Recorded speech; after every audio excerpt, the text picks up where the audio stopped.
دا کارټلنګ به ان شاء الله د هر قسم ګنه د هر قسم جرایم پیشه خلکو نه مونږ پاکو ان شاء الله. دا زمونږ سره اس چو صاحبان ناستي، زمونږ د اس ایچ او ټرانسفر پوسټ هم په کارکردګۍ باندې وي. ایکسپلین کوم ته کم اس ایچ او چې په خپل علاقه کې لینډ اډ سچویشن کنټرول کوي، امن او امان برقرار ساتي، د خلکو د جان او مال تحفظ کوي، په علاقه کې منشیات کنټرول کوي، قبضه مافیا چې کم دینو لکه دا قابضي ناجایز قابضینو خلاف چې کم دینو भरपूर کاروایی کوي، د قانون پاسداري او د خلکو د جان او مال تحفظ کوي. نو ان شاء الله دا زما ایمان دي چې زه بډی پیو سره تم ریکوست کوم، زه بډی دي سره تم ریکوست کوم چې دا اس ایچ او بالکل نه بدلی. خو کم اس ایچ او په دې سیس کې فیل وي چې هغه خپل علاقه کې امن او امان نشي راوستلی، هغه نارکاټکس نشي کنټرول کولی، هغه جواری او غله نشي کنټرول کولی، هغه چې کم دینو قبضه مافیا نشي کنټرول کولی، نو بیا د اس ایچ او بیا موږ ته ضرورت نوم نه وي، نو بیا به ټرانسفر کیږي، بیا بل اس ایچ او راځي.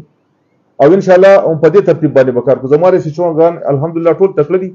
دي سره زم میټینګ کوم کسه کمه کوتاه پکې وي ان شاء الله موږ وباسو د دینه، او ان شاء الله موږ به سټریم لاین تراولو او دی با که خیر ان شاء الله په دې پیل کې ښه کار کوي ان شاء الله.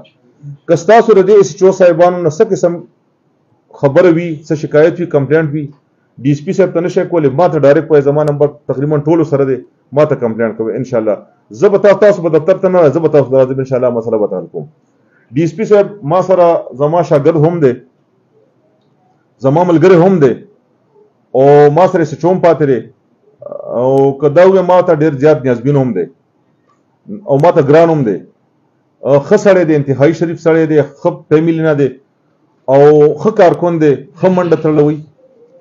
نو ان شاء الله تاسو له خدای په خړی سپی درکړی، زما خیال زما کمی به تاسو نه محسوسوي، خو بیا هم کچره څه خبرم راځي او هغه د ډي اس پی صاحب د حل کولو نه وي، نو زما دروازې تاسو لپاره کولو دي. ان شاء الله تاسو ماته کال راته کوئ، ان شاء الله راځم زما دفتر ته، مزه په خپل باندې راځم. د کارټلنګ خلکو چې کوم مخکې ما سره قرباني ورکړې وي او کوم امداد کړو، کاغه د دهشتګردۍ په مت کې او کاغه د کرایم کنټرول کولو په مت کې، ان شاء الله هغه سټپ به موږ دوباره اخلو. دا کارټلنګ به ان شاء الله د هر قسم ګنه د هر قسم جرایم پیشه خلکو نه مونږ پاکو ان شاء الله. دا زمونږ سټپ دی، دا زمونږ انیشیټیوز دي، دا مونږ اخلو ان شاء الله، دا مونږ شروع کوو. او لږه موده کې به ان شاء الله تاسو ته کارټلنګ پته ولګي چې خیر کارټلنګ به ان شاء الله هم هغه دغه ته راولو کومه چې مونږ د دې ځای نه دوزه ما ټرانسفر کېده او مونږ داسې شیشې په شان پاک پرېښو. او دا یوازې ما نه، دا صرف او صرف د ستاسو خلکو ما سره کوآپریشن او په هغې کې 95% کردار ستاسو د خلکو، 5% کردار پکې زما و.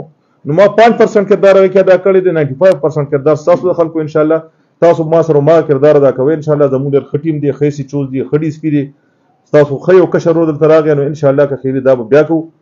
هر قسم جرایم پیشه خلکو خلاف به موږ بھرپور کاروایانې کوو، آیس، ډرګز، منشیات، چرس وغیره، دا هر یو شی به ختمو، جواریانې به ختمو، غله به ان شاء الله که خیري نیسو، دا ټول به د قانون کټېرې ته راولو ان شاء الله. او موږ به د خپل قوم له خپل بچو له چې کوم دی نو یو ښه صفا سوتره کارټلنګ ورکوو ان شاء الله.